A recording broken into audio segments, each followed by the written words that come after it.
We've been covering quite a few stories of police brutality. Now, this next story doesn't necessarily have to do with brutality, but it does have to do with some crooked cops doing a police raid on a marijuana dispensary that didn't have the correct permits in order to operate.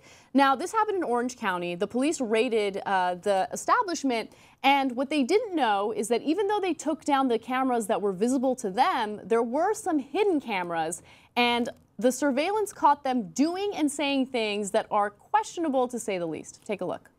Did you punch that one-legged one? How was it up to kick her in her fucking knob? I need a small... Take like one edible. Louis, the good old days. What flavor? I would have been, fuck you, pig. Imagine. Hey guys, we can take them, let's riot. Right. Take 2, edible sample.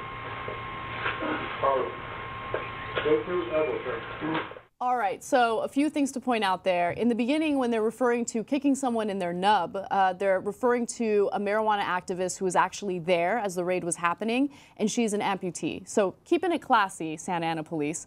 Also, you see them eating edibles, which I find hilarious because I thought cops were supposed to be drug-free. What happened? You're eating that brownie, you kind of like it, right? Scruff McGruff. Amazing. Like so, that, of course, is an outrageous video, but I would argue the most outrageous part is the police commissioner's response to it. He is basically giving the cops a pass, which doesn't surprise me, I guess, because a lot of these police officials look out for one another. He calls the video edited and non-chronological. That doesn't take away from the fact that they're making fun of an amputee and they're eating edibles on camera. But nonetheless, that was his reaction. The mayor of Santa Ana, his name is Miguel Pulido, is named in a suit right now, and the suit says that the city solicited $25,000 in payments and gifts from marijuana dispensaries. So there might be some bribing happening behind the scenes that we don't know about. When it comes to the issue of marijuana dispensaries or marijuana in general, it's just such a politically charged and frustrating issue because it's something that should be legalized. We shouldn't be wasting our resources in raiding dispensaries. Yes, they should have the right business permits, but when you don't have the right business permit, that doesn't mean that cops should come in with guns and raid the shit out of you. They should probably find a way to close your business momentarily until you get the right permits, and maybe you pay a fine, but that's not the way that they handle it. Charlie, what do you think? Make your point. I mean, perhaps the most damning piece of evidence in that whole video for these cops using marijuana was that dude shooting darts. If you watch where he pulled it from, it was like a foot above the dartboard. You are so stoned right now. No idea.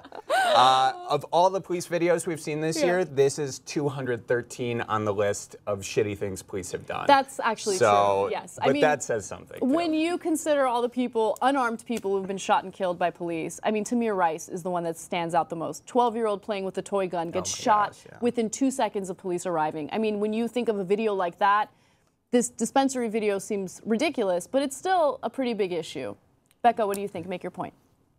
This really harsh to my mellow. Watching this, it was like the broiest bust ever. I mean, they were all like suited up. They had these ridiculous masks on. They were going in like they were taking down Scarface or like an international cartel. They have like one of those ramming things to bust in the door. I was like, these are a bunch of chilled out potheads. Knock on the door. Walk in. Like the entire, like they clearly set this up so they could just Yahoo it up, you know, act like they're Chuck Norris. It's very frustrating to watch this abuse of power. And these are like literally the most chilled out people on the planet. I know. I wish that they had eaten the edibles before they did the bust. I know. It would have been so much better. It's unbelievable to me. Can you imagine if they were high before the bust and they just showed up and they're like, hey guys, look, everything's cool. Do you have any Doritos? Yeah. I mean, that would have been better.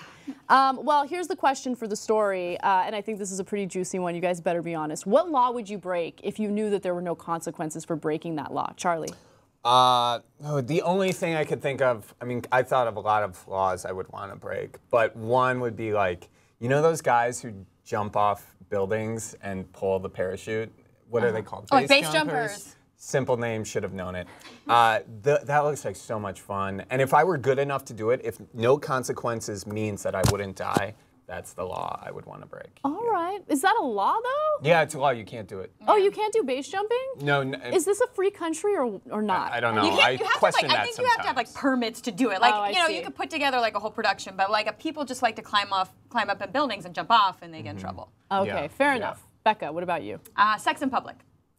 Get it, girl. Oh, wow. Get it, girl. Yeah. Okay. I mean, you know, honestly, it's one of those things. It's a little taboo. And well, there's that couple. Just a little It's a little taboo. There's that couple in Florida, of course, who's facing like, I don't know, 15 years in prison. Yeah. Now, they were crazy. really getting after it. And I understand, like, it's not, you know, I'm just talking in a hypothetical world, it would be pretty cool if I could bang wherever I wanted. That'd be, you know. Yeah, or you bang in a public place, but discreetly. And if Sure. you get caught, you're not going to be a sex offender. You're not going to be on a sex offender registry. I'm not. That would Yeah, be- I'm not that'd be trying nice. to scandalize children. I'm just trying to open up the. I'm trying to keep it spicy for Yeah. myself, and you know, the lucky. Although keeping it Partner. spicy includes the thrill of possibly getting caught, right? Yeah, this Yeah. is true. So I think what I'd have, you know, I thought about that too. Would it take away from the whole act? Maybe I should do it while base jumping. I think we all Damn, solved you're the more problem talented today. than I Yeah. suspected. All right. I know nothing about stocks, but if I didn't have to face any consequences, I would learn about insider trading real quick. Real quick. And then I'd Martha Stewart up. And I love how strategic you are. I'm just trying to like have a lot of sex, probably in like, you know, a public library, and you're like, I'm trying to make some money. I need to get my priorities straight, like right No, now. no, no. I think we both need to get our don't priorities get it wrong. straight. Sex is priority number one. Money is priority number What's wrong two. with me? All right, guys. Well, tell us what you would do. Which law would you break if you knew that there were no consequences for it? Comment in the section below. Give us all the spicy details, and we'll see you soon.